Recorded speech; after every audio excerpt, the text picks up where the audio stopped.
Muito bem, eu volto a falar com o Eduardo Maurício, advogado especialista em direito internacionais. Eduardo, a gente tem uma clara preocupação dos países vizinhos, países da América Latina, em relação a tudo isso que aconteceu.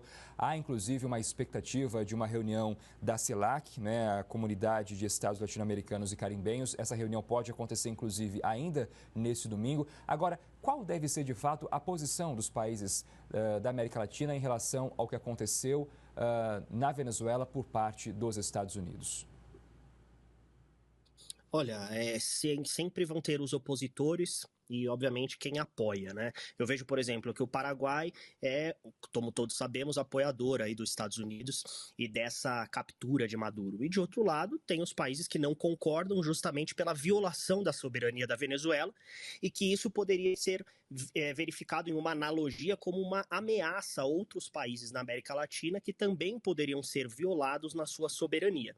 Agora temos que esperar como é que vão ser a reação da ONU também nesse ponto, até porque teve um descumprimento da carta, mas destaca o seguinte, uma vez que Maduro está nos Estados Unidos, ele vai ser submetido a julgamento, e destaco que a justiça americana é baseada no plea bargain, né, no poder da negociação. Então, o que Maduro poderá negociar e entregar que seja de interesse da justiça americana, como, por exemplo, rotas de tráfico, patrimônios ilícitos, pagamento de multa, devolução de patrimônios, se a negociação, se Maduro, né, de fato realizar uma negociação e essa negociação for eficaz diante das pretensões da justiça americana, obviamente isso daí pode ser ocasionar aí uma diminuição de pena ou até mesmo uma futura expulsão de Maduro do território americano e retorno para a Venezuela, como aconteceu recentemente com o ex-sócio do Pablo Escobar, que cumpriu pena nos Estados Unidos e depois foi expulso e retornou ao seu país de origem, que é a Colômbia. Falando agora especificamente do Brasil, né? Qual deve ser a posição do governo Lula em relação ao que está acontecendo? A gente sabe aí que o próprio presidente Lula tentou, por vezes, fazer críticas ao atual modelo da Venezuela por conta de quando a gente teve as eleições, por exemplo, e aí vários países não reconheceram a nova vitória de Maduro, enfim, mas ao mesmo tempo sempre foi uma relação próxima entre os dois presidentes. O que a gente pode esperar então a partir de agora? Olha, na verdade, o posicionamento do presidente Lula já foi público no sentido de contrário, né, à captura, até mesmo por uma questão de violação da soberania venezuelana e da própria jurisdição local.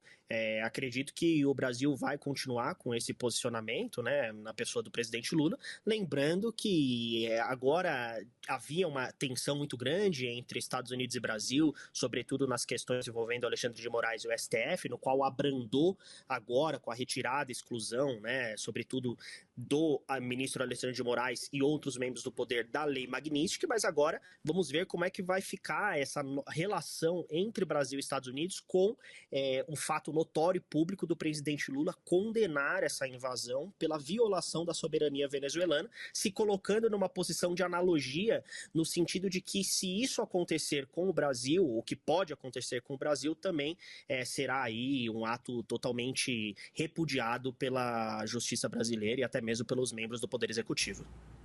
Doutor, a gente precisa lembrar aqui que houve um êxodo de imigração da Venezuela, né, por conta de todas as dificuldades econômicas que o país sofreu ao longo dos últimos anos. Fala-se em pelo menos 7 milhões de pessoas que tenham deixado o país ao longo dos últimos anos por conta de toda a dificuldade que era viver, continuar vivendo ali. O Brasil foi um desses países que sentiu a chegada de tantos venezuelanos por conta da complexidade que era seguir vivendo na Venezuela diante da falta de emprego, a falta de acesso a alimentos, entre outras dificuldades. Isso justifica essas comemorações todas que a gente acompanhou agora na reportagem?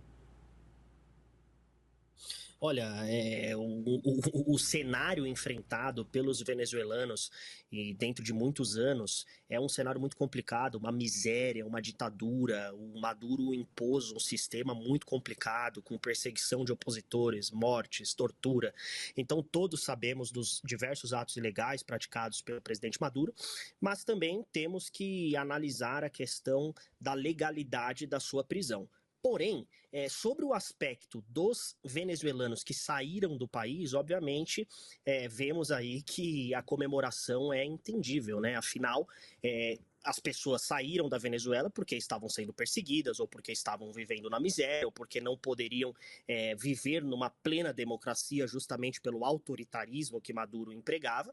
E agora as comemorações pela sua captura e saída do poder da Venezuela é amplamente compreensível. Agora, temos que verificar como que vai ficar essa situação, se de fato os diversos venezuelanos que saíram do país e foram para a Europa, para o Brasil ou para diversos outros países vão querer voltar para a sua casa ou não, ou vão continuar a residir no estrangeiro. Acredito que vão continuar no estrangeiro até que saibam o que de fato vai acontecer com o seu país, quem que vai assumir o governo, se os Estados Unidos vai continuar com uma forte influência daqui para frente ou não, como que a população vai ser recebida, se vão ser implementadas políticas no combate à fome, enfim, para que seja também aumentado os empregos, né, disponíveis para a população. Então agora vamos ver o que vai acontecer. Primeiro de tudo, temos que ver o que vai acontecer com o poder da Venezuela, quem que vai assumir e se essa ditadura vai acabar e se a democracia vai voltar a imperar nesse país. Exato. É o saber daqui para frente o que muda agora com a intervenção dos Estados Unidos em território venezuelano. Eduardo Maurício, advogado especialista em direito internacional, obrigado pela entrevista, por estar com a gente nesta manhã aqui na Record News. Obrigado, cumprimento a todos.